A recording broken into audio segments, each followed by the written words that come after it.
So welcome back students. आज मैं first chapter का सेकंड पार्ट लेकर आया हूँ।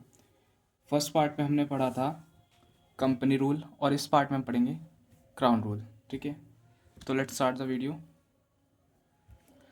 सो जो हमने अभी लास्ट वीडियो हमने क्या पढ़ा था, कंपनी रूल। तो जो कंपनी रूल था हमारा 1773 से चला था आपका 1858 तक। और अब हम पढ़ने जा रहे हैं द क्राउन रूल। अगर आपने उसकी लास्ट वीडियो नहीं देखी है तो लिंक में मैं इसका डिस्क्रिप्शन दे दूंगा, आप उससे जाके देख लीजिएगा। ठीक है, चलिए अब शुरू करते हैं सेकंड वीडियो हमारी। देखो, अब जो हमारा क्राउन रूल है वो हमारा 1858 से शुरू होके 1947 तक चलता है। मतलब कि आपको पता है 1947 में हमें क्या मिली थी, इंडिपेंडेंस हमें मिली थी। तो यह वो टाइम है जब जो हमारी ब्रिटिश ब्रिटिश गवर्नमेंट जो है, जो लंदन में बैठती है, वो डायरेक्ट कांटेक्ट में आ गई थी हमारे इंडिया के, मतलब डायरेक्ट ओवर रूल कर रही थी हमारे इंडिया पर, डायरेक्ट क्राउन के through. Okay, so let's start the video. अच्छा, मैंने आपको एक फर्स्ट पार्ट में एक चीज़ बताई थी कि 1857 में क्या हुआ था। बताइए बताइए मुझे 1857 में क्या हुआ था। चलो मैं आगे बताता हूँ क्या हुआ था। 1857 में एक रिवॉल्ट हुआ था। क्या हुआ था? एक रिवॉल्ट। ठीक है, क्या नाम था उस रिवॉल्ट का, मुझे अभी बताओ सारे के सारे कमेंट में। ठीक है, मैं बताता हूँ। तो उस रिवॉल्ट का नाम था सिपाही म्यूटनी। क्या हुआ था? सिपाही म्यूटनी। तो ये फर्स्ट रिवॉल्ट था, मतलब फर्स्ट रिवॉल्यूशन था जब इंडियंस ने पहली बार अंग्रेज़ों के खिलाफ अपने हथियार उठाए थे और उनके खिलाफ विद्रोह करा था। तब जाके पूरे 1857 पूरे भारत में विद्रोह की अग्नि में बहुत, उस टाइम पे बहुत वो हुआ था। तब जाके जो हमारा ब्रिटिश क्राउन था, क्या नाम था? Victoria king first, Victoria queen first. ठीक है, वो उन्होंने डायरेक्ट कंट्रोल ले लिया था हमारे इंडिया पर। ठीक है, तब इन्होंने क्या करा, इन्होंने फिर एक नया एक्ट लेके आया। कब लेके आए? The government of India act 1858। इसमें इन्होंने क्या करा, देखो मैं बताता हूँ। The wake of revolution of 1857 also known as first war of independence. जैसे मैंने अभी आपको बताया कि ये फर्स्ट वॉर थी जब पहली बार इंडियंस ने अंग्रेजों के खिलाफ हथियार उठाए थे। ठीक है, और इसे हम सिपाही म्यूटनी भी बोलते हैं। क्या बोलते हैं? सिपाही म्यूटनी। ये ध्यान रखना, ये क्वेश्चन में भी आ सकता है। This act also known as act for the good government of India act. अच्छा, इसे good government of India act क्यों बोला जाता है बताओ? इसे good government of India act इसलिए बोला जाता है, क्यों? क्योंकि जो ब्रिटिशर्स थे, अब जो कंपनी कर रही थी वो तो पहले ही बहुत ज़्यादा ही हमारे ऊपर कर रही थी रूल, है ना। तो क्या हुआ, तो जो ये ब्रिटिशर्स थे, इन्होंने सोचा हम इंडियंस को भरोसा दिलाएंगे, उनके खिलाफ मतलब उनके लिए भी कुछ ऐसे एक्ट लेके आएंगे जो उनके फेवर में हो। तो इन्होंने इसका नाम जो रखा, इसलिए इसे बोला जाता है the good government of India act. ठीक है, अच्छा अब देखेंगे इसके फीचर्स। इस जब ये एक्ट आया, गवर्नमेंट ऑफ इंडिया एक्ट 1858, तो इसने क्या क्या करा। सबसे पहला इसका फीचर था abolish the East India company and transferred powers of government territories and revenues to the British crown. मतलब देखो, हमने फर्स्ट पार्ट में पढ़ा था कि जितने भी पावर्स थी, किसके पास थी सबसे पहले? सारी पावर्स, जितनी भी पावर्स थी पहले ईस्ट इंडिया कंपनी के पास थी।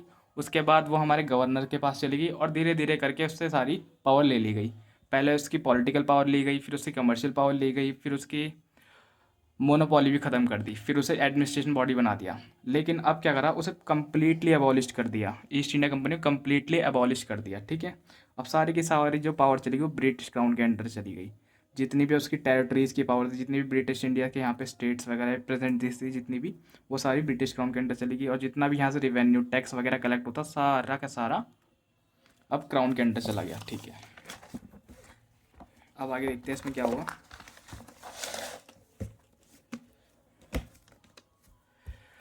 देखो, GGI क्या है? GGI बताना ज़रा। Governor general of India. ठीक है, तो जो जो हमारा गवर्नर जनरल ऑफ इंडिया था, उसका नाम बदल के अब क्या कर दिया गया? वायसरॉय ऑफ इंडिया, उसका नाम बदल के कर दिया गया। मतलब कि जी, गवर्नर जनरल ऑफ इंडिया अब कन्वर्ट हो गया हमारा वायसरॉय ऑफ इंडिया में। ठीक है, जो रिपोर्ट करता है डायरेक्ट ब्रिटिश क्राउन को। मतलब कि जो अब पहले जो इंडिया का हेड था, इंडिया में जो ब्रिटिश का हेड था, वो था हमारा गवर्नर जनरल ऑफ इंडिया। तो हेड तो वही है, लेकिन हमने उसका नाम बदल के क्या कर दिया? Viceroy of India. ठीक है, और जो फर्स्ट वायसरॉय बने थे इंडिया के, वो थे लॉर्ड कैनिन। कौन थे? Lord Canning. ठीक है, अच्छा, अब ये क्या बोल रहा है, BOC and COD was abolished, मतलब कि बोर्ड ऑफ कंट्रोल जिसका ऑफिस कहाँ था, लंदन में, ठीक है, एंड कोर्ट ऑफ डायरेक्टर्स जिसका ऑफिस फिर से लंदन में था, जो ईस्ट इंडिया कंपनी के ओनर्स थे वो थे कोर्ट ऑफ डायरेक्टर। जो BOC थी ये सेकंड बॉडी थी, जो सेकंड बॉडी जिसकी पावर हमें एग्जीक्यूशन पावर सारी BOC के पास गई थी। तो इन दोनों को ही ख़त्म कर दिया गया कि आप खाली ये बोल सकते हो कि जो गवर्नर जनरल ऑफ इंडिया था उसे कन्वर्ट करके वाइसरॉय ऑफ इंडिया कर दिया गया। बाकी ये बोर्ड ऑफ कंट्रोल या फिर कोर्ट ऑफ डायरेक्टर इन्हें बिल्कुल बिल्कुल ही ख़त्म कर दिया गया, ठीक है। ऑफिस ऑफ SOS, अब देखो एक नई बॉडी बनाई, अब इन्होंने एक नई ऑफिस मतलब नई बॉडी बनाई जिसका नाम क्या है, सेक्रेटरी ऑफ स्टेट इन्होंने बनाया, जिसका ऑफिस इन्होंने बनाया लंदन में, ठीक है, लंदन में इसका ऑफिस बनाया। Who will be the member of the British cabinet, British cabinet समझते हो, देखो देखो ब्रिटिश क्राउन है, यहाँ पे हमारी क्वीन एलिजाबेथ बैठती, तो उसके कुछ कैबिनेट के मेंबर होते हैं, बोलते हैं ना सभासद, हमारे भारत में क्या बोलते हैं, सभासद बोलते हैं, जैसे राजा महाराजा में होते थे, इस टाइप के कैबिनेट होते हैं। तो हर एक कैबिनेट मेंबर को कुछ ना कुछ ड्यूटी दी जाती है, जैसे होम मिनिस्टर हो गए, प्रेजेंट वगैरह सब हो गए, ठीक है, तो इनको कुछ ना कुछ, होम मिनिस्टर हो गया, होम अफेयर्स हो गया, और हमारा क्या बोलते हैं निर्मला सीतारमन जी, तो इस तरह के कैबिनेट होते हैं, तो इनको कुछ ना कुछ जॉब पर्टिकुलर दी जाती है। तो जो ये SOS के चीफ थे, या फिर हम बोल सकते हैं SOS के जो चेयरमैन थे, वो बैठते थे हमारे कैबिनेट में एक मेंबर थे, ठीक है।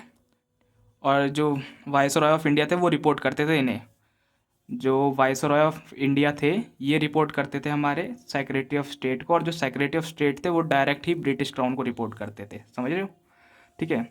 अच्छा, अब देखो ये क्या बोल रहा है कि SOS के साथ उसके 15 मेंबर की काउंसिल थी, मतलब कि 15+1, 15 इसके काउंसिल के मेंबर और एक ये खुद SOS, ठीक है, of India to assist the SOS for India, ठीक है, मतलब कि उसे कुछ एडवाइस वगैरह दे सकें या फिर उसके सलाह मशवरे के, जैसे हमारे जस्टिस में वो होता है ना कोर्ट में, एक तो खुद जज होता है मेन जज, उसके साथ 3 जज और बैठते हैं, ठीक है, जिससे कि सलाह मशवरा करके पूरी राय दे सकें उसे, ठीक है।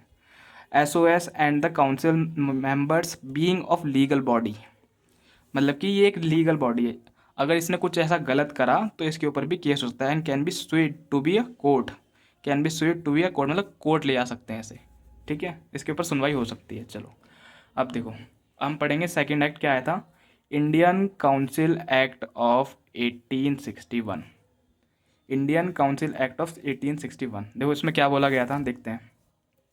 सम Indians to be nominated as non official members of viceroy's legislative council, देखो पहली बार इंडियंस को भी सेंट्रल लेजिस्लेटिव काउंसिल में जगह दी जा रही है। कौन सी काउंसिल में, ये याद रखना, कौन सी काउंसिल में, ये पहली बार जो जगह दी जा रही है वो दी जा रही है सेंट्रल, कहेंगे सेंट्रल लेजिस्लेटिव काउंसिल में। वाइसरॉयस मतलब कि जो सेंट्रल है, वाइसरॉय हमारा सेंट्रल में बैठता है, सबसे मेन पावर है, तो central legislative council, central legislative council में पहली बार इंडियंस को भी जगह दी जाएगी, ऐसा इसमें बोला गया। 3 इंडियन मेंबर्स नॉमिनेटेड आर, अब उसमें 3 लोगों को उन्होंने खाली सेलेक्ट करा। अब समझ सकते हो कि देखो जो इसकी वाइसरॉय की काउंसिल थी वो कितने मेंबर्स की थी, वाइसरॉय की हमने भी बताया कि इसके साथ 15+1 की काउंसिल थी, मतलब कि 15 मेंबर्स की काउंसिल में थे, और एक ये खुद था। उसमें से खाली ये बोल सकते हैं कि इन्होंने 15 में से हमें खाली 3 ही मेंबर्स को जगह दी है यहाँ पर, 15 में से 3 ही मेंबर यहाँ पे इंडियन होंगे, और उनकी भी पावर्स कुछ लिमिटेड करी हुई हैं, अभी देखो मैं आगे डिस्कस करूँगा तब हम जानेंगे। देखो 3 Indian members nominated are raja of Banaras, who is this, raja of Banaras, उस टाइम के जो राजा रहे होंगे, the maharaja of Patiala and the sir Dinkar Rao, ठीक है, सर दिनकर राव। लेकिन तब भी जो मेजॉरिटी थी वो किसकी थी, सेंट्रल लेजिस्लेटिव में तब भी जो मेजॉरिटी थी वो ब्रिटिशर्स की थी, ऑफिशियल्स मेंबर्स की थी। अच्छा ये समझ लेना कि जो इंडियंस होते हैं इन्हें नॉन ऑफिशियल मेंबर्स भी बोलते हैं, ठीक है, तो कहीं कहीं पे नॉन ऑफिशियल मेंबर्स लिखा होगा किताब में, बुक वगैरह में, तो उसमें देख लेना, इसलिए मैंने यहाँ पे सिंपल भाषा में लिखा है इंडियंस, ठीक है, जिससे कि आपको समझ आ सके। Some legislative powers given back to the provinces Madras and Bombay. अच्छा हमने लास्ट वीडियो में ये देखा था कि जो ये क्या बोलते हैं गवर्नर जनरल ऑफ इंडिया था, उसने सारी पावर छीन ली थी हमारी प्रेसिडेंट्स की, किसकी, मद्रास की, बॉम्बे की, है ना। गवर्नर ऑफ बंगाल को क्या बना दिया, गवर्नर जनरल, तो धीरे धीरे उसकी सारी पावर्स किसकी, मद्रास की, बॉम्बे की सारी पावर छीन के किसे दे दी गई थी, गवर्नर जनरल ऑफ इंडिया को। लेकिन इसमें वो क्या बोला गया कि भाई साहब हम थोड़ी सी लॉ मेकिंग जो पावर है वो वापस देना है किसे, मद्रास को और बॉम्बे को, मतलब provinces of Madras and Bombay को हम वापस दे रहे हैं उसकी थोड़ी लेजिस्लेटिव पावर की, अपना रूल बनाओ और करो भाई जैसे भी करना है, ठीक है। Establishment of new legislative council for Bengal, ठीक है, अब एक नई लेजिस्लेटिव काउंसिल बनाई गई, ठीक है, कहाँ पर, बंगाल में 1862 में। ठीक है, नॉर्थ वेस्टर्न इन, देखो और कहाँ बनाई गई, एक तो बंगाल में बनाई गई है, दूसरी बनाई गई नॉर्थ वेस्टर्न में, ठीक है 1886 में, और तीसरी बनाई गई पंजाब में 1897 में। ठीक है, अब देखो इसने क्या बोला, और ये 4 पॉइंट तुमने पढ़ लिए। अब 5वां पॉइंट इसने क्या बोला कि पोर्टफोलियो सिस्टम। अच्छा, पोर्टफोलियो सिस्टम क्या होता है, किसी को पता है तो मुझे कमेंट करो, बताओ। चलो आप कमेंट करना, मैं बता देता हूँ फिर भी जिसे नहीं पता। देखो पोर्टफोलियो सिस्टम होता है, जैसे भी मैंने ऊपर भी बताया था कि जैसे हमारे इंडिया में है, सबसे ऊपर होता है हमारे प्रेसिडेंट। अब जो मिनिस्ट्रीज़ होती है ना, मिनिस्ट्रीज पार्लियामेंट, तो उसमें जो रूलिंग पार्टी होती है उसके मिनिस्टर्स होते हैं। जैसे कि कुछ हो गया होम मिनिस्टर हो गए, कुछ होम अफेयर्स मैटर पे हो गए, कुछ डिफेंस मिनिस्टर हो गया, है ना। तो हर एक मैटर के लिए एक मिनिस्टर को रिकमेंड करा जाता है। ठीक है, हर एक मैटर के लिए एक मिनिस्टर को रिकमेंड करा जाता है। ठीक है, अब जो रिकमेंड मतलब कि हर एक मिनिस्टर एक टास्क संभालता है, बेसिकली हर एक मिनिस्टर एक टास्क संभालता है। ये हमारा कोई भी मिनिस्टर है और ये कोई ना कोई एक पर्टिकुलर टास्क संभाल रहा होगा, तो उसी को हम बोलते हैं पोर्टफोलियो सिस्टम। तो यही लॉर्ड कैनिंग ने इंट्रोड्यूस्ड करा था। इसे ध्यान रखना कि पोर्टफोलियो सिस्टम किसने इंट्रोड्यूस करा था, लॉर्ड कैनिंग ने, पहली बार लॉर्ड कैनिंग ने। और ये हमारे वायसरॉय ऑफ इंडिया थे फर्स्ट, ये इसका नाम यहाँ पे ध्यान रखना।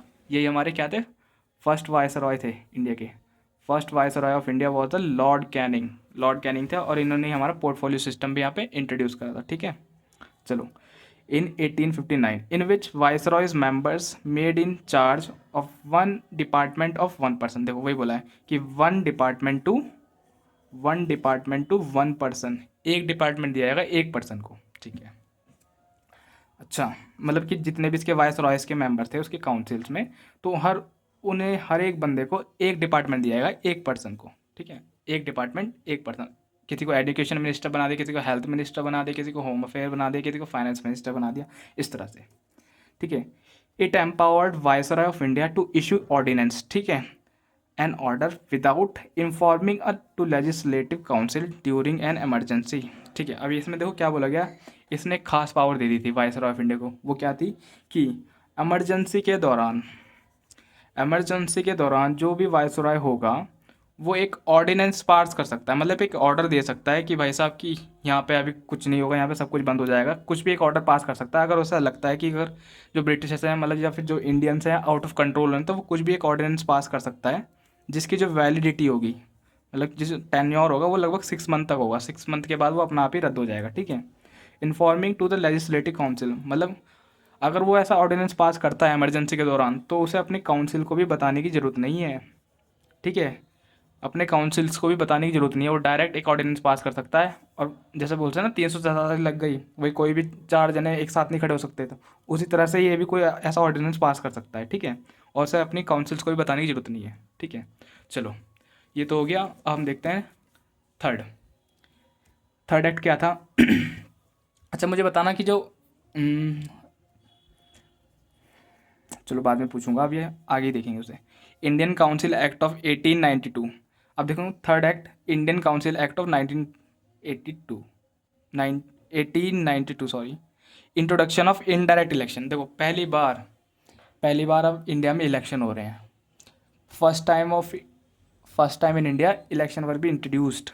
ठीक है, फर्स्ट टाइम पहली बार इंडिया में इलेक्शन को इंट्रोड्यूस करा गया। अभी देखो कैसे, अभी इसे इनडायरेक्ट क्यों बोल रहे हैं, इसके पीछे भी एक मैटर है, चलो समझाता हूँ आपको। चलो देखते हैं।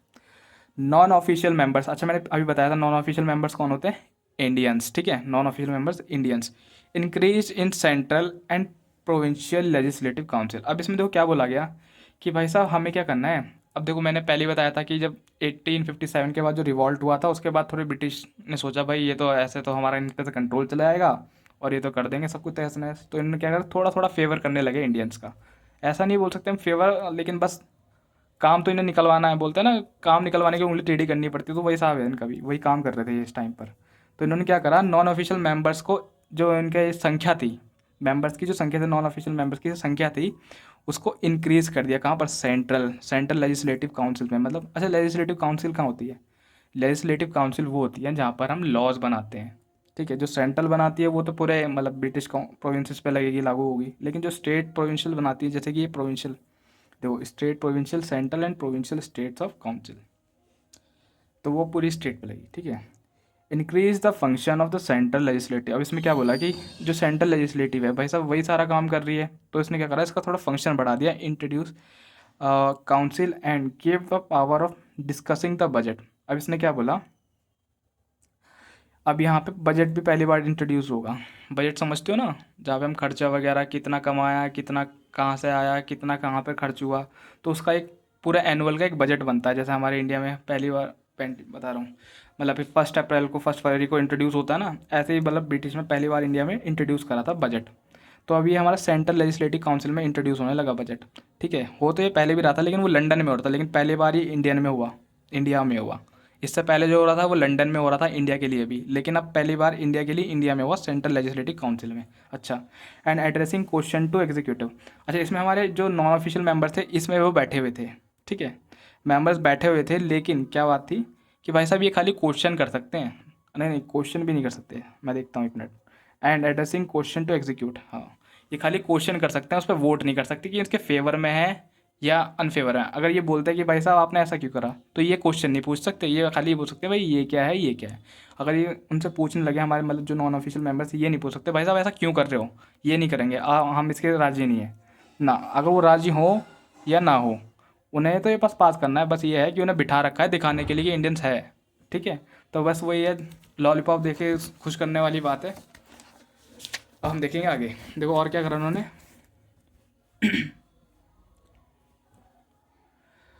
Nomination of some non-official members to Central Legislative Council by Viceroy of India on the recommendation of the Provincial Legislative Council and the Bengal Chamber of Commerce।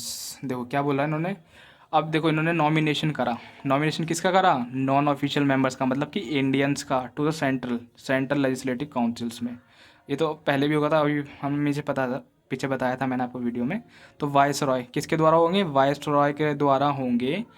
किसकी रिकमेंडेशन पर, on the recommendation based on the provincial legislative council. भाई जो provincial state legislative, provincial बोल सकते हैं एक state को, मैं लिख भी देता हूँ यहाँ पे, प्रोविंशियल बोलते हैं स्टेट को। जितनी भी उस टाइम की जो ब्रिटिश स्टेट थी ना, उन्हें प्रोविंशियल बोला जाता था। क्या बोला जाता था, प्रोविंशियल। ठीक है, तो ये ध्यान रखना।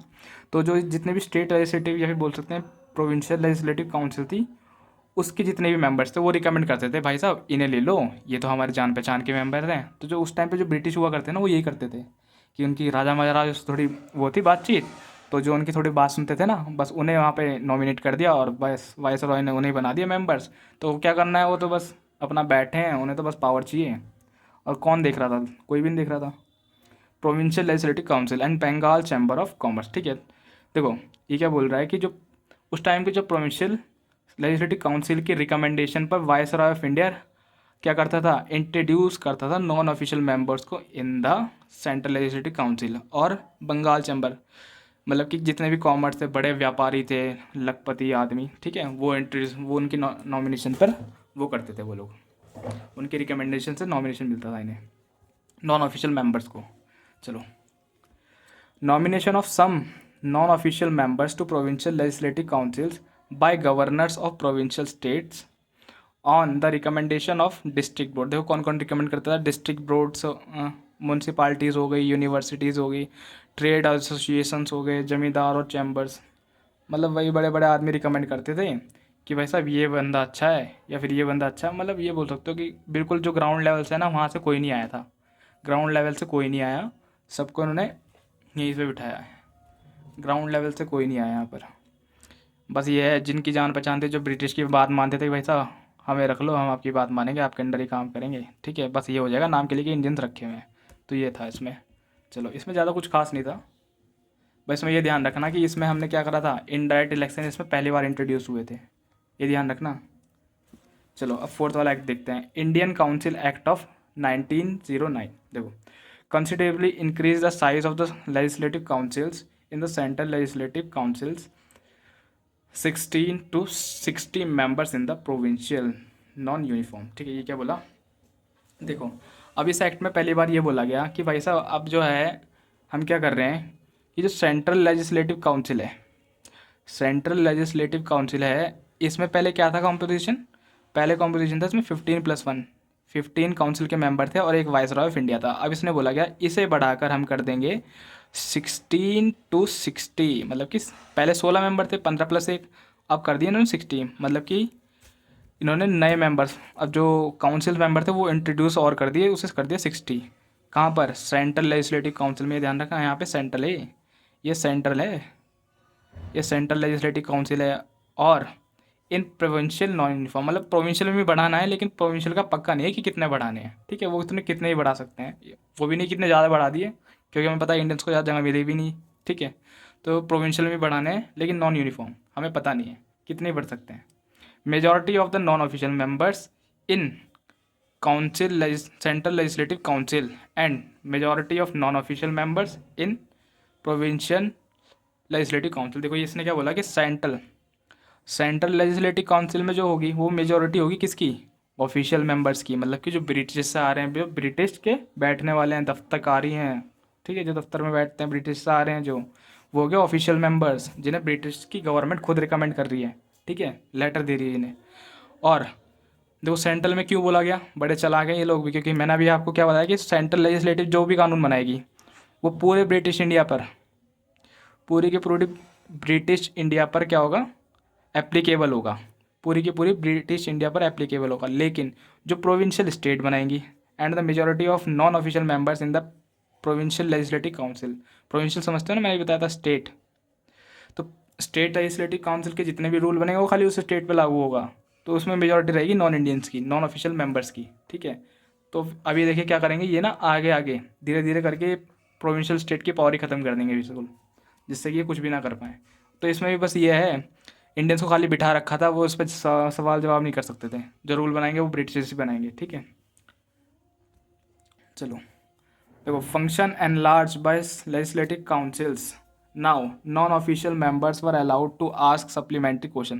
देखो अब पहली बार इन्हें बोल दिया कि भाई साहब आप क्वेश्चन भी पूछ सकते हो, हमारे अगेंस्ट में भी क्वेश्चन पूछ सकते हो कि आपने ऐसा क्यों करा। इन्हें ये तो बोल दिया कि भैया आप क्वेश्चन पूछो on budget and so on, मतलब बजट पे भी पूछ सकते हो और किसी चीज़ भी पूछ सकते हो, अगर कुछ गलत लग रहा है आपको तो इंडियंस को ये बोल देगा, ये इसमें पावर दे दी गई इंडियंस को, ठीक है। Function enlarge by legislative council, now non official members were allowed to ask supplementary question, मतलब अगेंस्ट में, ठीक है, budget and so on. First time Indian members associated with the executive councils as law member और minister, name Satyendra Prasad Sinha. ये सबसे पहले हमारे कौन थे, जल्दी बताओ। ये सबसे पहले हमारे लॉ मिनिस्टर थे इंडिया के, जो पहली बार कहाँ पर गए थे, कहाँ पर गए थे बताओ। In first time Indian member associated with the executive councils law, ठीक है, ये लेजिस्लेटिव काउंसिल में थे, ठीक है, लेजिस्लेटिव काउंसिल में थे, ये लॉ मिनिस्टर थे हमारे, जिनका नाम था सत्येंद्र प्रसाद सिन्हा, इनका नाम याद रखना। ये लॉ मिनिस्टर थे इंडिया के पहले, इंडिया के पहले लॉ मिनिस्टर थे ब्रिटिश इंडिया के टाइम के, सत्येंद्र सिन्हा, सत्येंद्र प्रसाद सिन्हा, नाम याद रखना, ठीक है। अच्छा, अभी देखो इसमें इतना तो इन्होंने करा, चलो ठीक है। अब इनका जो गेम प्लान है ना वो यहाँ से शुरू होता है। क्या है इनका गेम प्लान? इनका गेम प्लान है भाई साहब कम्युनल रिप्रेजेंटेशन, मतलब कि, अच्छा किसे पता है कम्युनल रिप्रेजेंटेशन, मुझे बताओ ज़रा। देखो मैं बताता हूँ, कम्युनल का मतलब है इंडियन को अब ये बांटना शुरू करेंगे, किसके? On the basis of race caste, ठीक है, रेस कास्ट के सिस्टम पे बांटना शुरू करेंगे, हिंदू मुस्लिम अलग करेंगे, ठीक है, सिख को भी अलग कर देंगे, और जो छोटे लोग हैं या फिर जो वुमेन उन्हें भी अलग कर देंगे। अभी देखना, अभी मैं बता रहा हूँ पहले। कम्युनल रिप्रेजेंटेशन फॉर मुस्लिम्स, देखो मुस्लिम को सबसे पहले अलग करा इन्होंने बाय सेपरेट इलेक्टोरेट, कि भाई साहब इसमें देखो सेपरेट इलेक्टोरेट मतलब कि सपोज करो कि कोई प्रोविंशियल स्टेट में कोई मुस्लिम मेंबर है, ठीक है, कोई नॉन ऑफिशियल मेंबर है जो है मुस्लिम। अब जो नॉन ऑफिशियल मेंबर मुस्लिम है तो इसने बोला कि भाई साहब आप जो मुस्लिम हो तो आपको खाली मुस्लिम ही लोग वोट कर सकते हैं, आपको कोई हिंदू या फिर कोई ऐसा धर्म का लोग नहीं, आपको खाली जो मुस्लिम है उसे खाली मुस्लिम वोट करेंगे और जो हिंदू है उसे हिंदू ही वोट करेंगे, इन्होंने ऐसा बोल दिया। For Muslim by separate electorate means Muslim members were elected by Muslim voters only, खाली मुस्लिम वोटर्स ही वोट करेंगे मुस्लिम मेंबर्स को, ठीक है, ये बोला गया। अच्छा, लॉर्ड मिंटो नोन एज, तो देखो इससे क्या हुआ था, इससे उन्होंने हमारे बीच में फूट डालनी शुरू कर दी थी बेसिकली। इंडिया हमारी क्या है हमारी सेक्युलर स्टेट है हमारी इंडिया, किसी भी एक धर्म के पीछे नहीं है। इंडिया हमारी सारे धर्मों का पालन करती है, लेकिन ब्रिटिश ने समझा कि ये इनकी क्या है, कमजोरी है, इसी ताकत को इनकी कमजोरी बना के इस्तेमाल करते हैं। तो बस ये इन्होंने अलग अलग करना शुरू कर दिया। अभी इन्होंने खाली मुस्लिम को करा है, आगे देखना किस किस को कर देंगे। ठीक है। Lord Minto known as father of communal electorate. ठीक है, Lord Minto known as the father of communal electorate. देखो इन्हें फादर क्यों कहा गया, पहले मुझे बताओ कम्युनल इलेक्ट का इन्होंने फादर क्यों कहा गया। कम्युनल इलेक्टोरेट का इन्हें फादर इसलिए कहा गया क्योंकि इनका जो प्लान था वो बहुत हद तक सक्सेसफुल हो गया था। बहुत हद तक सक्सेसफुल हो गया था इनका ये प्लान। क्यों? क्योंकि ये हिंदू मुस्लिम को काटने में अलग हो गए थे। जब तो उन्होंने क्या बोलते हैं, मुस्लिम लीग जो अलग पार्टी बनाई थी, मुस्लिम लीग ने एक अलग स्टेट अपने लिए रिकमेंड करी थी, रिकमेंड बता रहा हूँ, वो डिमांड करी थी कि हाँ भाई हम इनके साथ नहीं रह सकते, इंडिया के साथ हमें तो अलग ही तो इन्होंने एक पाकिस्तान अलग बना दिया था और इंडिया अलग हो गया था। इसकी मैं बताऊँगा आगे, बहुत इंटरेस्टिंग है। बस आप वीडियो को लाइक करते रहना अगर आपको भी अच्छी लग रही है तो। ठीक है, और एक सब्सक्राइब प्लीज़ कर देना। आप बहुत सब देख तो लेते हो वीडियो लेकिन सब्सक्राइब नहीं करते, तो आप ये रिकमेंड है, बस आप दोस्तों को भी रिकमेंड करो, शेयर करो। और मैं सारे के सारी आपको एंशियंट हिस्ट्री वगैरह, ज्योग्राफी वगैरह सब आपको कंप्लीट करा दूंगा, बस आपको सपोर्ट मिल चाहिए, तो प्लीज़ सपोर्ट में। ठीक है, देखो तो ये याद रखना कि फादर ऑफ कॉमन इलेक्टोरेट कौन है, लॉर्ड मिंटो, इनका नाम याद रखना, ये क्वेश्चन में भी आया हुआ 2 बार। सेपरेट रिप्रेजेंटेशंस, बस इन्होंने सेपरेट रिप्रेजेंटेशन इंट्रोड्यूस करी थी।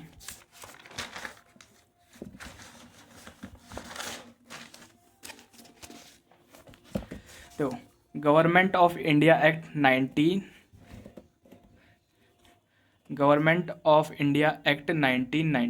ठीक है, अब देखो इसमें देखो इन्होंने क्या बोला, this act also known as Montagu Chelmsford. Montagu Chelmsford reforms भी से बोला गया। क्यों बोला गया बताओ, क्यों बोला गया?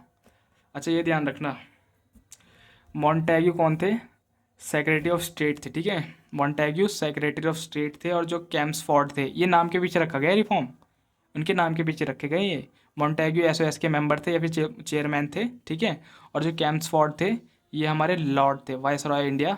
लॉर्ड कैम्सफोर्ड हमारे वाइस रॉय ऑफ इंडिया के मेंबर थे, मेंबर नहीं थे, वाइस रॉय ऑफ इंडिया ही थे। ठीक है, तो इन्होंने कुछ करा था चेंजेस, देखते हैं क्या करे थे इन्होंने। Subject were separated and demarcated for central and provincial legislative council. अब इन्होंने क्या करा, इन्होंने कर दिया भाई सब पढ़, हमारी जो क्या बोलते हैं रेस के बीच में तो उन्होंने पार्टीशन कर भी दिया था, लेकिन अब इन्होंने क्या करा, काम के बेसिस पे इन्होंने पार्टीशन करना शुरू कर दिया कि भाई सब छोटे लेवल के काम होंगे वो तो हम किसे दे देंगे, वो दे देंगे हम इंडियंस को। और जो थोड़े बोलते हैं ना ए ग्रेड के जो काम होंगे, जैसे कि सिविल सर्विस हो गई, आपकी एडमिनिस्ट्रेशन की पावर होगी, ये सारी की सारी दे दी गई, एक ग्रुप में डाल दी गई। ठीक है, और जो छोटे मोटे काम पुलिस वगैरह के काम हो गए, बैंक का थोड़ा सा काम हो गया, वो सारी की सारी पावर दे दी गई। सारी की सारी तो नहीं, उसमें भी कुछ रेस्ट्रिक्शन इन्होंने लगा दी, वो हम देखेंगे। तो इन्होंने खाली पावर्स को अलग कर दिया गया। और ठीक है, डायरार्की फैला दी। Greek words means dual government. Diarchy मतलब होता है डुअल गवर्नमेंट। क्या होता है? Double government. डबल गवर्नमेंट कैसे? इन्होंने प्रोविंशियल स्टेट्स को डिवाइड कर दिया गया दो उसमें, एक तो हमारे ट्रांसफर्ड सब्जेक्ट, एक तो हमारे रिजर्व सब्जेक्ट। किस किस में, ये ध्यान रखना, ये क्वेश्चन आते हैं इसके ऊपर, स्टेटमेंट के ऊपर, ट्रांसफर्ड सब्जेक्ट और रिजर्व सब्जेक्ट। ठीक है, तो अच्छा, ट्रांसफर्ड सब्जेक्ट और रिजर्व सब्जेक्ट, जो रिजर्व सब्जेक्ट थे वो तो हमारे किसके पास चले गए, मतलब जो हायर मेंबर्स थे, जो ब्रिटिश समझ सकते हो ना, ऑफिशियल मेंबर्स के पास देगा। जो ट्रांसफर्ड सब्जेक्ट हो सकते हैं बस छोटे मोटे काम, म्यूनसिपाल्टीज़ में डाल दिया, पुलिस वगैरह में डाल दिया, ठीक है, बैंकिंग में डाल दिया थोड़ा सा, तो बस ये इन्होंने वहाँ पे कर दिया। लेकिन ये इनका सक्सेसफुल नहीं हुआ। ठीक है, not successful. Introduction of by cameralism, तो यहाँ पे ये सक्सेसफुल हुआ ही नहीं, तो इसलिए इंट्रोड्यूस करा ही नहीं गया। ठीक है, introduction of by cameralism and direct election Indians legislative councils. अब इन्होंने क्या बोला कि भाई हम सब क्या करेंगे, अब जो इंडिया की लेजिस्लेटिव काउंसिल है, सेंट्रल लेजिस्लेटिव काउंसिल जो है, सेंट्रल लेजिस्लेटिव काउंसिल को इन्होंने 2 भाग में डिवाइड कर दिया। किस किस में? अपर house and the lower house. What is this? Upper house and the lower house. जैसे आज के टाइम पे हमारा पार्लियामेंट है ना, एक अपर हाउस है एक लोअर हाउस है। अपर हाउस को क्या बोलते हैं? अपर हाउस को बोलते हैं हम राज्यसभा, और लोअर हाउस को क्या बोलते हैं हम? लोकल हाउस, लोअर हाउस को बोलते हैं हम लोकसभा, ठीक है। सो इन्होंने क्या बोला, upper house council of states, मतलब अपर हाउस को इन्होंने यहाँ पे क्या बोला कि काउंसिल ऑफ स्टेट होगा वो तो, और लोअर हाउस को इन्होंने बोला लेजिस्लेटिव असेंबली। जैसे हमारे यहाँ अपर हाउस को क्या बोलते हैं, राज्यसभा, तो इनके यहाँ क्या बोला गया, ब्रिटेन में ये अभी भी यही बोला जाता है वैसे ब्रिटेन में ना, काउंसिल ऑफ स्टेट, और ब्रिटेन में यही बोला जाता है क्या, जो अपर हाउस होता है उसे बोला जाता है लॉर्ड हाउस, क्या बोला जाता है, लॉर्ड हाउस। और जो लोअर हाउस होता है ब्रिटेन में उसे बोलते हैं हम लेबर हाउस। ब्रिटेन में, ब्रिटेन के जो लोग हैं लोअर हाउस को बोलते हैं लेबर हाउस और अपर हाउस को बोलते हैं लॉर्ड हाउस, लेकिन हमारे यहाँ क्या बोलते हैं, राज्यसभा अपर हाउस को, और लोअर, और जो लोकसभा है उसे बोलते हैं लोअर हाउस को, ठीक है। तो ये हमारे यहाँ हुआ। Majority of the members of both the houses were chosen bye direct election. अब पहली बार यहाँ पे डायरेक्ट इलेक्शन का इस्तेमाल हो रहा है। अब ये ध्यान रख लेना, ये क्वेश्चन बन सकता है, बहुत इंपॉर्टेंट क्वेश्चन है ये। गवर्नमेंट ऑफ इंडिया एक्ट 1919 में कब इंट्रोड्यूस हुआ था, 1919 में। इसका नाम बस ध्यान रखना कि 1919 में इंट्रोड्यूस हुआ था हमारा डायरेक्ट इलेक्शन। और इनडायरेक्ट इलेक्शन हमारा कब हुआ था इंट्रोड्यूस, अभी मैंने पीछे बताया वीडियो में, मुझे अभी कमेंट करके बताओ ज़रा, ठीक है। तो ये पहली बार यहाँ पे डायरेक्ट इलेक्शन हो रहे थे, ठीक है। तो डायरेक्ट इलेक्शन में देखो इन्होंने बहुत सारी रेस्ट्रिक्शन लगाई हुई हैं, वो देखें हम क्या क्या है। तो उन्होंने क्या बोला, चलो यहाँ पे इंट्रोड्यूस तो कर दिया ना डायरेक्ट इलेक्शन। तो 3/6 members were Indians in the viceroy executive council. अब जो वाइसरॉय की जो एग्जीक्यूटिव काउंसिल्स थी उसमें से 3 मेंबर क्या होंगे, वो होंगे इंडियंस। अच्छा, मतलब कि नॉन ऑफिशियल मेंबर्स होंगे 3 हमारे, और जो बाकी के 3 होंगे वो हमारे ऑफिशियल मेंबर जो लंदन से आएंगे basically. But they can not become the commander in chief. इसने ये तो बोल दिया कि भाई 6 में से 3 तो हमारे इंडियन होंगे और 3 होंगे हमारे ब्रिटिश, लेकिन इसने ये नहीं बोला कि भाई सब जो इंडियन होगा वो कमांडर इन चीफ नहीं बनना चाहिए ब्रिटिश का। क्यों, क्योंकि ऐसा बन गया तो सारी की सारी पावर जो किसके अंदर है, मतलब कि जितना भी कमांड करने की जो पावर है, मिलिट्री पावर जो है किसके अंदर चली जाएगी, इंडियंस के अंदर। इसलिए उन्होंने ये पहले बोल दिया कि भाई साहब वो कमांडर इन चीफ नहीं बनना चाहिए, ठीक है, वो खाली मेंबर होना चाहिए, नॉर्मल मेंबर। चलो ठीक है। Extension of the communal electorates to 6। अब देखो पहले, अभी पिछले उसमें हमारा क्या हुआ था, एक्ट में क्या हुआ था पिछले में खाली इन्होंने मुस्लिम्स को करा था, कॉम्युनल इलेक्टोरेट्स किस दिया, खाली मुस्लिम्स को। अब इन्होंने to the 6 to Indians Christian, जो इंडियन में की जो क्रिश्चियन रहते हैं, एंग्लो इंडियंस जो मतलब कि जो हाफ इंडिया बोलते हैं ना, मतलब कि कोई भी इंग्लैंड से बाहर से देश आया जो इंग्लिश बोलता है उसके साथ इंडियंस, मतलब उसने इंडियंस के साथ शादी कर ली जो भी है, तो उसे बोलते हैं एंग्लो इंडियंस। बहुत सारे लोगों के मन में सवाल रहता है कि एंग्लो इंडियंस क्या होते हैं, मैं बता देता हूँ। तो बाहर से जो भी इंग्लिश लोग आए, जो भी इंग्लिश बोला करते, जब जिनका इंग्लिश कल्चर था, उसने बाहर से आके यहाँ पे इंडियन लड़की से या लड़के से शादी कर ली, तो उन्हें बोलते हैं हम एंग्लो इंडियंस, ठीक है। आज के टाइम पे तो खैर नहीं है, लेकिन पार्लियामेंट में 2014 तक एंग्लो इंडियंस के लिए 2 सीट रिजर्व रहती थी पार्लियामेंट में, ठीक है। लेकिन अब 2014 के बाद वो अमेंडमेंट आया, उसके बाद चेंज कर दिया, ठीक है, वो भी मैं आगे पढ़ाऊँगा।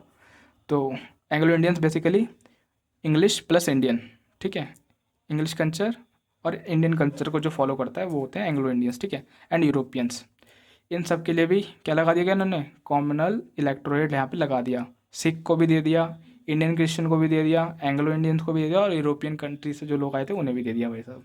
चलो only limited people can vote. अब इन्होंने देखो पहले तो क्या बोला कि भाई साहब डायरेक्ट इलेक्शन है, चलो जी मान लिया डायरेक्ट इलेक्शन, ठीक है।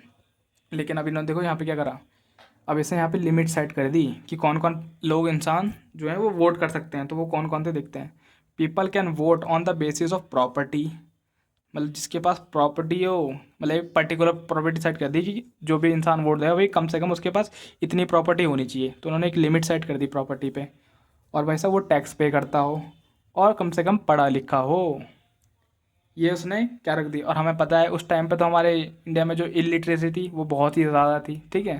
तो आप समझ सकते हो कि कितने लोग ने उस टाइम पे वोट दिया। देखो मैं बताता हूँ, उस टाइम पे खाली लगभग 10% लोग थे, टोटल पॉपुलेशन के 10% लोगों ने वोट दिया था। आप समझ सकते हो कि 90% लोग उस टाइम पे हमारे इलिटरेट थे।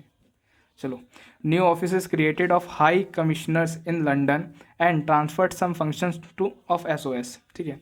अब एक नया ऑफिस बनाया गया, created of high commissioners in London में, ठीक है। और उसमें से जो state of secretary of state के जो कुछ फंक्शंस थे और वो दे दिए गए, कुछ जो लंदन में ऑफिस बना नए ऑफिस को यहाँ पर दे दिए गए। स्टेट ऑफ सेक्रेटरी के जो कुछ फंक्शंस थे वो इसको पास कर दिए गए, जो नया ऑफिस बना था लंदन में, ठीक है। Establishment of central public service, अच्छा हम क्या पढ़ते हैं, यूनियन पब्लिक सर्विस कमीशन, है ना। तो वो कहाँ से आई है, वो यहीं से आई है, ब्रिटिश टाइम से हम बोलते हैं ना, ब्रिटिश टाइम से चल रही है ये। तो ये यूपीएससी जो चल रहा है भाई साहब, यहीं से चल रहा है ये सेंट्रल। बस हमने कहा क्या करा, इसका नाम चेंज कर दिया यहाँ का। ये सेंट्रल पब्लिक सर्विस कमीशन है, तो ये ब्रिटिश ने इंट्रोड्यूस करा था, हमने इसका नाम चेंज करके union service public service commission कर दिया।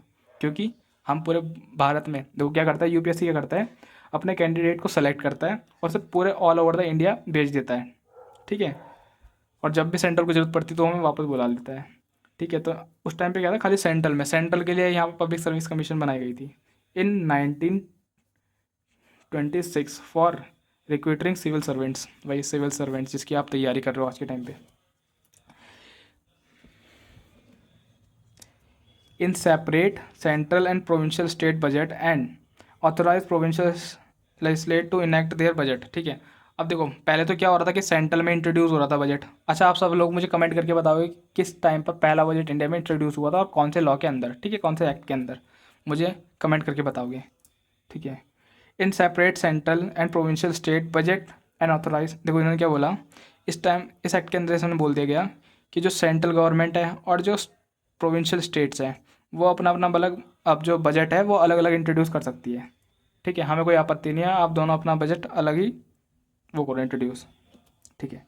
To check the work of the act 1919 and statutory commissions was appointed to report after 10 years means 1929, ठीक है, ठीक है। अभी कमीशन को इन्होंने क्या बोला, हायर करा, इन्होंने कमीशन को बिठाया बनाया, ठीक है, उसमें कुछ लोग डाले और एक कमीशन बनाई 3-4 लोगों की, ठीक है। और उसने बोला कि भाई साहब आप हमें देखो, अब हमें इंडिया को देख के बताओ कि भाई साहब इंडिया की कंडीशन कैसी है।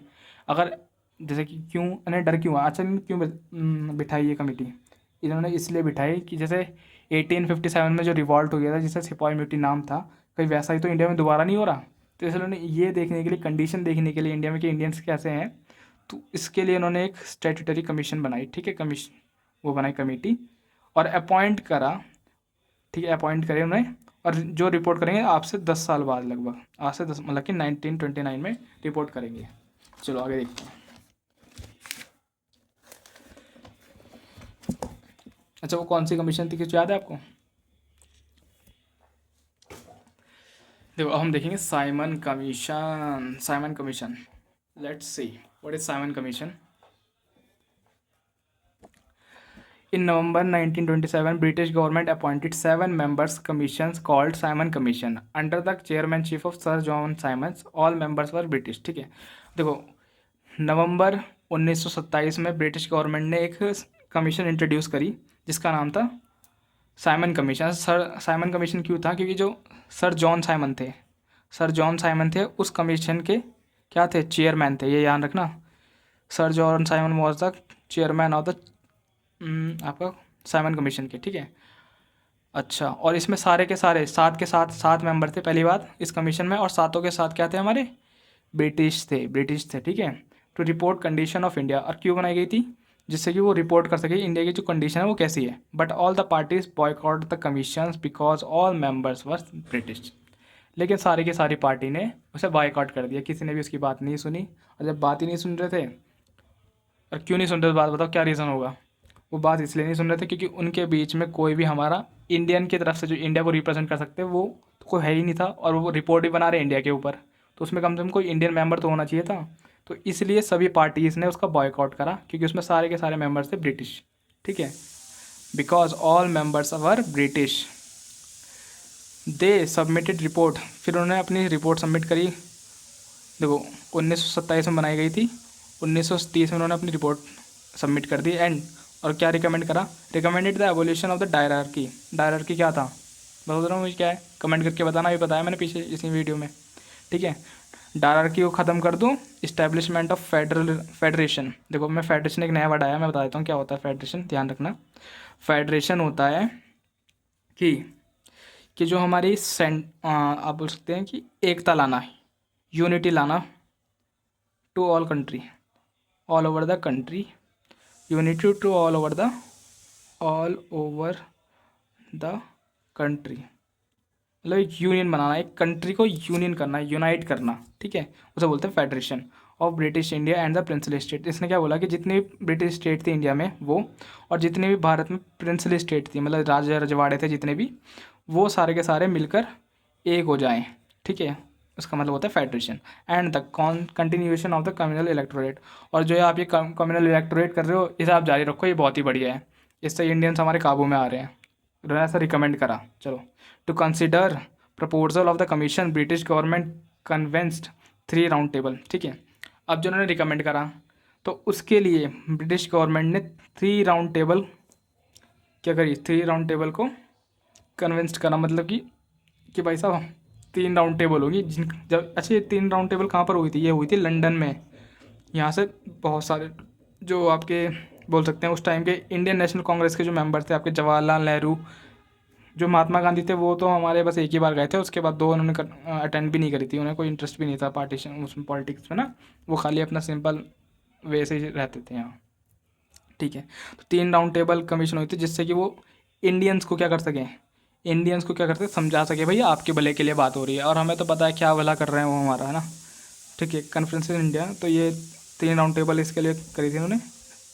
ऑन डिस्कशन, ठीक है, डिस्कशन के बाद white paper on constitution reforms, मतलब ये नाम है, ये याद रखना, वॉज प्रिपेयर्ड, एक सफ़ेद पेज पे उन्होंने कुछ शर्तें वगैरह लिखी थी, तो उसे ये बोला जाता है white paper on constitutional reforms, की ये आईएनसी और ब्रिटिश के बीच में ये समझौता हुआ था, वाइट पेपर कॉन्स्टिट्यूशन रिफॉर्म्स, ठीक है। और recommendation of this committee were accepted with some changes in India act of 1935, ठीक है। अच्छा, ये सारी की सारी जितनी भी उन्होंने रिकमेंड करी थी, इस कमीशन ने जितनी भी सारी की सारी चीज़ें रिकमेंड करी थी वो तो एक्सेप्ट कर ली गई, मगर उसमें कुछ चेंज कर दी गई इंडियंस की शर्तों के अनुसार, ठीक है। चलो, अब देखें कम्युनल अवार्ड क्या होता है। कम्युनल अवार्ड होता है, कोई अगर ये ऐसी कोई चीज़ तो है नहीं कम्युनल अवार्ड, ये क्या है, ये बेसिकली एक स्टोरी है आप बोल सकते हो, मैं आपको समझा देता हूँ। तो इसमें क्या हुआ था, इन अगस्त 1932 रामसे मैकडोनाल्ड ब्रिटिश पीएम, मतलब कि 1932 में जो ब्रिटिशर्स के जो होते ना, मतलब कि आप बोल सकते हो ब्रिटेन के जो प्रधानमंत्री थे, ऐसा बोल सकते हो पीएम, तो वो थे मैकडोनल्ड, ब्रिटिश मैकडोनल्ड, राम से मैकडोनल्ड, वो थे British.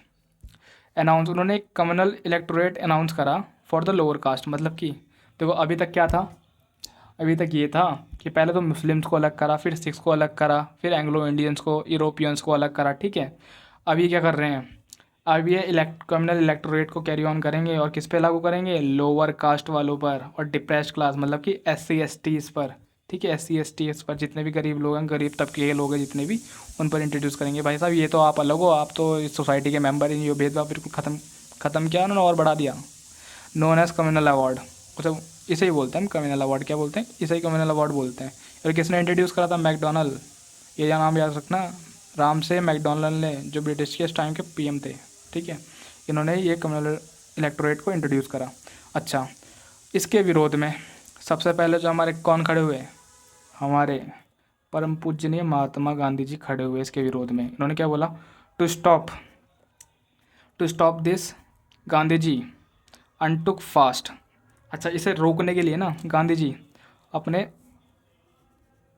Fast up on to that, मतलब कि उस पर बैठ गए अनशन पे, कि हम सब खाना ही नहीं खाएंगे, आप ये जो कर रहे हो, क्योंकि गांधी जी को अंदाज़ा लग गया था अगर ऐसा ही चलता रहा तो इंडिया कभी एकजुट नहीं हो पाएगा, ठीक है, इंडिया कभी भी एकजुट नहीं होगा अगर ऐसा ही चलता रहा तो इसलिए अनशन पे बैठ गए थे खाने के लिए, कि खाना ही नहीं खाएंगे भाई साहब हम तो। अच्छा, और कहाँ पर थे, और इसके लिए जेल भी जाना पड़ता, इन येरावाड़ा जेल, पूना, ये ध्यान रखना, येरावाड़ा जेल जो पूना में है, ठीक है। अच्छा, एट लास्ट, और आखिर में क्या हुआ, देयर वॉज एन एग्रीमेंट, एक एग्रीमेंट हुआ between the leader of the Congress and the depressed class, ठीक है। तो INC, मतलब कि कांग्रेस के जितने मेंबर थे, इंडियन नेशनल कांग्रेस के जितने मेंबर थे, और डिप्रेस क्लास की तरफ से हमारे डॉक्टर भीमराव अम्बेडकर, ये तो बहुत बड़ा आइडियल है मेरे, डॉक्टर भीमराव अम्बेडकर, इनके बीच में एक एग्रीमेंट हुआ क्या, अच्छा, आपको ही पता होगा आज भी बहुत सारे लोग उसका फ़ायदा उठाते हैं। अच्छी बात है, क्योंकि ये इसलिए हुआ था कि जिससे कि जो गरीब लोग हैं वो थोड़ा ऊपर उठ के आए। ठीक है, तो देखो वो क्या था वो एग्रीमेंट, इसमें बोला गया between the leader of the Congress and the depress class, जो बी मतलब डिप्रेस क्लास की तरफ से भीमराव अम्बेडकर आए थे, known as the Poona pact, इसे बोला गया पूना पैक्ट। इस एग्रीमेंट को पूना पैक्ट बोला गया। इस एग्रीमेंट में क्या बोला गया, that the retained Hindu joint electorate. ठीक है भाई साहब, जो SC ST वाले लोग हैं वो भी हिंदू ही हैं, उन्हें आप अलग नहीं कर सकते। एंड अच्छा, लेकिन वो थोड़े से गरीब हैं तो उसके लिए क्या वो बोला गया उन्होंने, and give reserve seat to the depressed class. बस उन्हें कुछ कुछ परसेंट सीट उन्हें रिजर्व दे दो, कि पहले इनके भर्ती हुई जान दो, उसके बाद दूसरों को जान दो। ठीक है, बस उन्हें थोड़ा ऊंचा उठाने के लिए ये बोला गया। ये इनके बीच में एग्रीमेंट हुआ, ये एग्रीमेंट था जो अभी भी कंटिन्यू है। ठीक है, ध्यान रखना।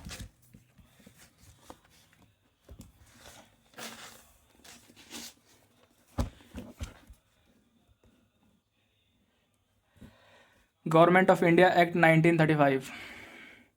It is a lengthy and a detailed document having 321 section and 10 schedules।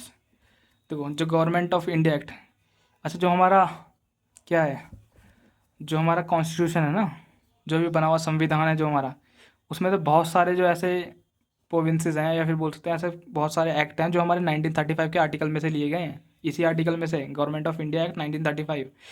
It is lengthy and detailed document. इसमें कम से कम 321 सेक्शन हैं और 10 शेड्यूल हैं इसके, ये ध्यान रखना।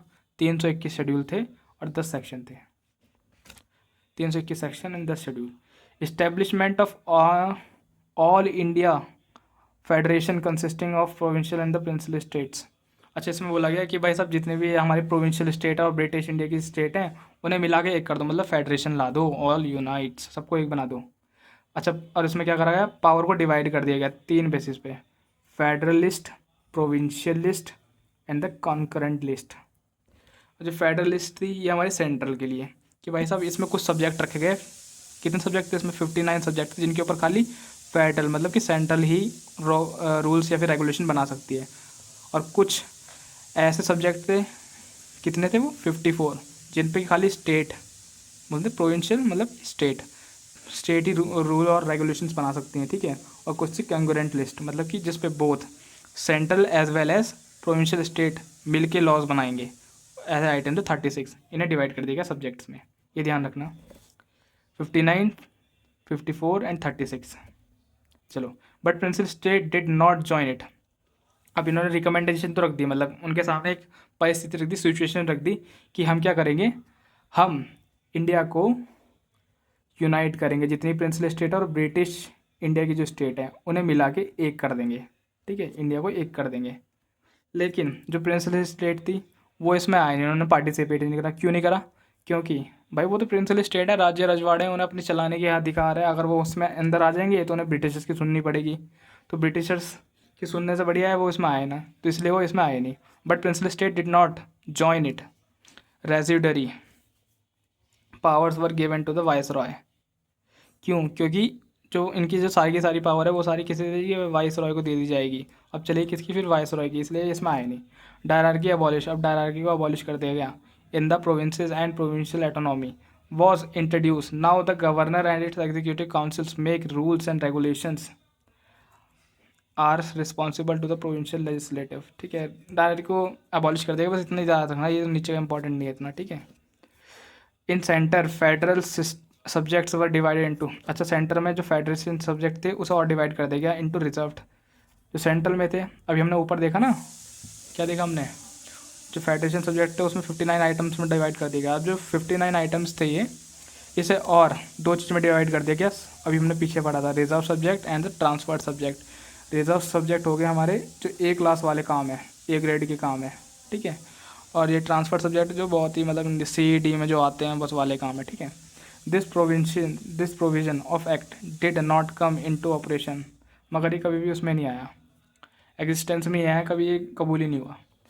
Eight that time second provinces were there out of 6। Legislature of Bombay, Bengal, Madras, Bihar, Assam and the United Provinces were made bicameral consisting of legislative council, upper house and the lower house. ठीक है, तो उन्होंने वही करा इन्होंने जो हमारी जैसा हमारा पार्लियामेंट डिवाइड है ना, तो उन्होंने क्या करा, इन्हें डिवाइड कर दिया। डिवाइड कर दिया मतलब बाई कैमरलिज्म। इन्होंने एक अपर हाउस में डिवाइड कर दिया, मतलब सेंट्रल लेजिस्लेटिव को उन्होंने एक अपर हाउस में डिवाइड कर दिया, एक लोअर हाउस में डिवाइड कर दिया, जिनका नाम था एक लेजिस्लेटिव काउंसिल, एक लेजिस्लेटिव असेंबली। ठीक है। Separate electorates for depressed class, और इन्होंने सेपरेट इलेक्टोरेट्स बनाए, मतलब कि अब इन्होंने जिस पे गांधी जी ने अनशन करा था उसके लिए भी, लेकिन उन्होंने अब क्या करा भाई साहब, तो इन्हें अलग होना ही पड़ेगा। इन्होंने कर दिया फिर से वही वही रूल ला दिया जिसके लिए गांधी जी इंट्रोड्यूस करा था, मतलब अनशन पे बैठे थे, जिसके लिए खाना अन्न अनशन के लिए बैठे थे, लेकिन अंग्रेज माने नहीं, इन्होंने दोबारा इंट्रोड्यूस कर दिया कि बोले यही कड़ी है जिससे इंडियन टूट सकते हैं, तो इन्होंने कॉमन इलेक्टोरेट यहाँ पे भी सेपरेट कर दिया भाई साहब, इन्हें भी अलग कर दिया कि डिप्रेस क्लास वाले डिप्रेस क्लास वाले को भी वोट देंगे, वैसा कोई यहाँ पे खड़ा ही नहीं होगा, और वुमेन्स एंड लेबर्स को, इन्हें तो कुछ माना ही नहीं आता था, इन्हें SC ST को फिर से अलग कर ही दिया, जिसके लिए गांधी जंक्शन पे बैठे थे। चलो ठीक है। It abolish the council of India and SOS was provided with a team of adviser. इसने काउंसिल ऑफ इंडिया को एबॉलिश कर दिया एंड टीम ऑफ एडवाइज़र, ये रहा। It extended franchise in which about 10%, अभी देखो मैंने पीछे बताया ना 10% of the total population had right to vote, खाली उस टाइम पे 10% ऑफ द पॉपुलेशन ही वोट कर सकती थी, आप समझ सकते हो कितने गरीब थे उस टाइम पे। Establishment of RBI to control currency. अच्छा, RBI क्या है, फुल फॉर्म बताओ मुझे, कमेंट करना मुझे, ठीक है। RBI, तो उस टाइम पे RBI का संगठित हुई थी ये, उस टाइम पे संगठन हुआ था हमारा RBI का, इस्टेब्लिशमेंट हुई थी RBI की उस टाइम पर करेंसी के लिए, जिससे कि जो लेन देन का प्रोसेस उसे कम कम क्या बोल सकते हैं, उसे स्टोर करा जा सके, तो उसके लिए RBI reserve bank of India introduce करा था, इस्टेब्लिश करा था। Establishment of federal public service commission, मतलब कि सेंट्रल, यहाँ पे फेडरल बोला ना, सेंट्रल के लिए public service commission, provincial public service, अच्छा प्रोविंशियल पब्लिक कमीशन क्या हुए, स्टेट पब्लिक सर्विस कमीशन, जैसे कि UKPCS हो गया, और UPPCS हो गया, और आपका मतलब हर स्टेट के अपने सिविल सर्विस के लिए जो एग्ज़ाम होते हैं ना, एक तो सेंट्रल के लिए होता है UPSC जिसकी आप तैयारी कर रहे हो, एक स्टेट के लिए भी ऐसा होता है UKPCS हो गया, UPPCS हो गया, ऐसे करके हर स्टेट के लिए और सेंटर के लिए अलग होते हैं। Combined together available in the constitution, अभी भी कॉन्स्टिट्यूशन में है, ठीक है। ये सब हमारा किससे लिएगा, जो आज हम देख रहे हैं ना रिजर्व सीट्स वगैरह, ये पार्लियामेंट जो डिवाइड हुआ है, ये सब हमारा किससे लगेगा, ये 1935 से ही लिया गया है आर्टिकल से, जो हमारे कॉन्स्टिट्यूशन में अभी भी लिखा हुआ है। इस्टेब्लिशमेंट ऑफ फेडरल कोर्ट, एक फेडरल कोर्ट बनाई गई, विच वॉज सेटअप 1937, एक सुप्रीम कोर्ट, फेडरल कोर्ट मतलब सेंट्रल कोर्ट। अब देखो इंडियन इंडिपेंडेंस एक्ट, अब इस एक्ट में इंडिया को इंडिपेंडेंस मिल रही है, ठीक है। देखते क्या हुआ इंडिपेंडेंस पे।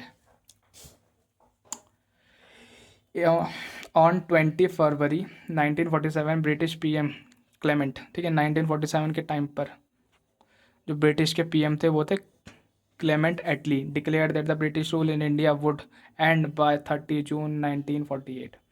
इन्होंने ये डिक्लेयर कर दिया कि भाई साहब अब हम यहाँ से इंडिया को छोड़ के चले जाएंगे, कब तक, 30 जून 1948 तक हम यहाँ से इंडिया को छोड़ के चले जाएंगे।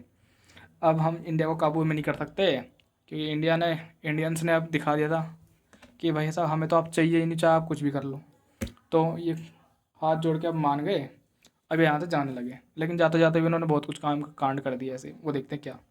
मुस्लिम लीग डिमांडिंग पार्टीशन, अब आपको पता ही है, जाते जाते भड़का गए कि भाई साहब ये तो आपको अभी भी हमारे साथ अपने साथ नहीं मानते।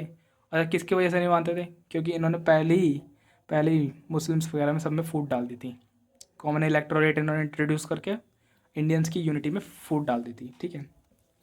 अब जो पहले तो ये इंडियन नेशनल कांग्रेस के मेंबर थे सारे के सारे, लेकिन इन्होंने इंट्रोड्यूस करी एक नई पार्टी जिसका नाम था मुस्लिम लीग, ठीक है, demanding partition of country after the announcement. अच्छा, अब जिन्होंने ये अनाउंसमेंट सुनी कि भाई साहब कि हम तो इस टाइम के बाद ब्रिटिश लोग चले जाएंगे, तो उन्होंने डिमांड करी कि भाई साहब आप जाते रहो, हमारा तो पार्टीशन करके दो, हम इंडियंस के साथ नहीं रह सकते, मुस्लिम लीग ने डिमांड करी, ठीक है।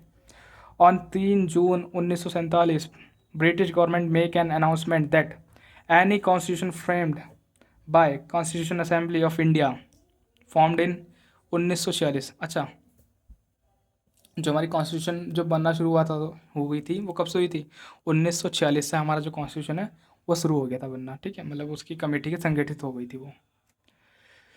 Can not apply to those part of the country which are unwilling to accept it. ठीक है, अब इसने ये बोला, जाते जाते ना इन ब्रिटिशर ने ये बोला कि भाई साहब जो भी आप कॉन्स्टिट्यूशन बनाओगे, कमेटी तो बनी गई थी, तो ये बोला कि ये उन पर एप्लीकेबल नहीं होगा जो ये नहीं चाहते कि हम उसे माने। मतलब कि मन मर्जी है कि जो जाना चाहता है जाओ, जो रहना चाहता है रहो, जो मानना चाहता है मानो इस कॉन्स्टिट्यूशन की बात, जो नहीं मानना चाहता वो मत मानो, ऐसा ब्रिटिशर्स ने बोला। ठीक है, on same day 3 June 1947 Lord Mountbatten viceroy of India, Lord Mountbatten उस टाइम के वाइसरॉय ऑफ इंडिया थे, ये ध्यान रखना। ठीक है, put for the partition plan, और लो भैया पार्टीशन प्लान का आ गया काम यहाँ, पार्टीशन हो गया। Put the fourth partition plan known as the Mountbatten plan, और इसी को हम बोलते हैं माउंट बैटन प्लान। तो भाई साहब बोल सकते हो कि जो पार्टीशन के पीछे कौन था, माउंट बैटन था, इन्होंने पार्टीशन का प्लान रख दिया था। Which was accepted by the Congress and the Muslim league. अब भाई साहब इतनी मार काट हो रही थी उस टाइम पे, इतने लोग हिंदू मुस्लिम आपस में लड़ कट मर रहे थे, तो इसको चलते इंडियन नेशनल कांग्रेस को ये एक्सेप्ट करना है कि पड़ा कि भाई साहब आप कर दो पार्टीशन, अगर ये रही नहीं रहना चाहते हमारे साथ तो इनका पार्टीशन ही कर दो। तो भाई साहब उस टाइम के बाद ये हो गया कि इंडिया और जो इंडियंस हैं और जो मुस्लिम हैं उनका अलग पार्टीशन होगा, उनके अलग स्टेट्स बनेगी। चलो ठीक है, अभी देखते हैं और क्या हुआ।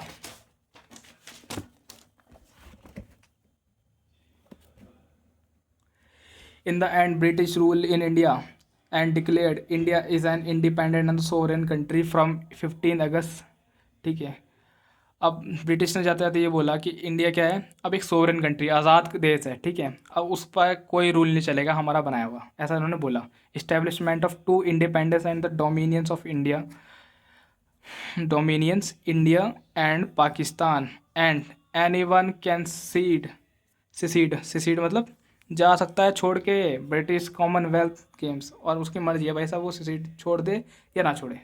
देखो इसने क्या बोला कि जाते जाते इन्होंने क्या करा कि हम जाते जाते आपको मतलब मुस्लिम्स के लिए और इंडियंस के लिए पार्टीशन करते जा रहे हैं, हिंदुस्तान के लिए और पाकिस्तान के लिए। क्या कि जो इंडियंस है वो तो इंडिया में रहेंगे, हिंदुस्तान में रहेंगे, और जो मुस्लिम है वो लगेंगे पाकिस्तान में। ठीक है, तो जो आज के टाइम पे जो बांग्लादेश है वो पहले पाकिस्तान का ही पार्ट था, आप सभी को पता ही होगा। ठीक है, तो इसने ये भी बोला कि जाता क्या था आपकी मर्जी है, आप इसमें से छोड़ सकते हो। अब इसने किसे छोड़ सकते हो, ब्रिटिश कॉमनवेल्थ गेम्स, उस टाइम पे जो गेम्स हुआ करते जो आज भी चलते हैं कॉमनवेल्थ गेम्स, तो इसका मर्जी है कि आप इसके पार्ट बन भी सकते हो और नहीं भी बन सकते, ये दोनों कंट्रीज से उनसे बोला गया, मतलब इंडिया और पाकिस्तान दोनों से ही बोला गया। ठीक है, abolish viceroy office, viceroy office को ख़त्म कर दिया गया, नेगलेक्ट कर दिया गया, and a governor general was appointed by the British king for the both independent dominion on the advice of the dominion cabinet of both. ठीक है, तो एक कमेटी बैठी गई, कमेटी को बुलाया गया, वैसा आप हमारे पार्टी आप जाते रहो हमारा पार्टीशन करके जाओ, हमें एरिया दे के जाओ, कितना कितना कैसे कैसे बांटना है हमें तो दे के जाओ, हमें नहीं पता। ठीक है चलो भैया, तो उसके लिए ब्रिटिश किंग ने एक अपॉइंट करी, एक जनरल गवर्नर को अपॉइंट करा। ठीक है, पार्टीशन के लिए ब्रिटिश किंग ने। Both the constitution assembly were free to frame and adopt any constitution. इसमें यह बोला गया कि भैया अब तुम दोनों अलग हो, अब तुम दोनों के दोनों अपना कॉन्स्टिट्यूशन खुद बना सकते हो फॉर द रिस्पेक्टिव नेशन, अपने नेशन के अनुसार। ठीक है, एंड टू डिसओबे और reappeal any act of the British parliament. अब ब्रिटिश पार्लियामेंट के तहत पास हुआ कोई सा भी एक्ट या फिर कोई सा भी लॉ को आप सरपास कर सकते हो। ठीक है, रिपील कर सकते हो, डिसओबे कर सकते हो, मानो ना मानो कुछ करो, अब आपकी मर्जी। ठीक है, state of secretary of state was abolished, अब एस भी हटा दिया गया, कैबिनेट से सब कुछ हट गया। No act after 15 August 1947 was applicable to any dominion. 15 अगस्त 1947 के बाद कोई सा भी ब्रिटिश का एक्ट, ब्रिटिश का उनका एक्ट, कोई सा भी रूल्स अब इंडिया पे एप्लीकेबल नहीं होगा, ना ही किसी भी मतलब ना कि पाकिस्तान का एप्लीकेबल होगा, आप जानो आपका काम जाने, ऐसा बोल दिया। It proclaimed all British paramountcy over Indian princely states and territory relation with tribal areas from 15 अगस्त 1947। ठीक है, अब इसने ये बोला कि भाई साहब एक तो पाकिस्तान हो गया और एक होगा इंडियन, और अगर कोई सी प्रिंसिपल स्टेट अगर ये चाहती है कि भाई हम तो अलग ही रहेंगे तो वो अलग भी रह सकती है, ऐसा जाके इन्होंने बोल दिया। मतलब कि ये और चाहते थे इंडिया बिल्कुल छोटा हो जाए, टूट टूट के अलग अलग हो जाए। It granted freedom to Indian principal state, जैसा मैंने भी बोला, Indian principal states to join any dominion, उनकी मर्जी है, इंडियन प्रिंसिपल स्टेट की मर्जी है कि या तो वो किसी भी या इंडिया को, देखो या तो इंडिया को अपने साथ मिला ले, मतलब इंडिया के साथ चली जाए, या फिर पाकिस्तान के साथ चली जाए। ठीक है, या तो इंडिया के साथ चली जाए या तो पाकिस्तान के साथ चली जाए, या फिर वो अलग ही डोमेन बना ले। या तो इंडिया के साथ चली जाए, या तो पाकिस्तान के साथ चली जाए, या फिर वो अलग ही डोमेन बना ले, अपना कोई भी अलग ही स्टेट बना ले। तो ये हुआ था उस टाइम पे। बस इतना सा था ये चैप्टर। आशा करता हूँ आपको अच्छी लगी होगी वीडियो। तो प्लीज़ लाइक कर देना इस वीडियो को और सब्सक्राइब करना मेरे चैनल को। Thank you.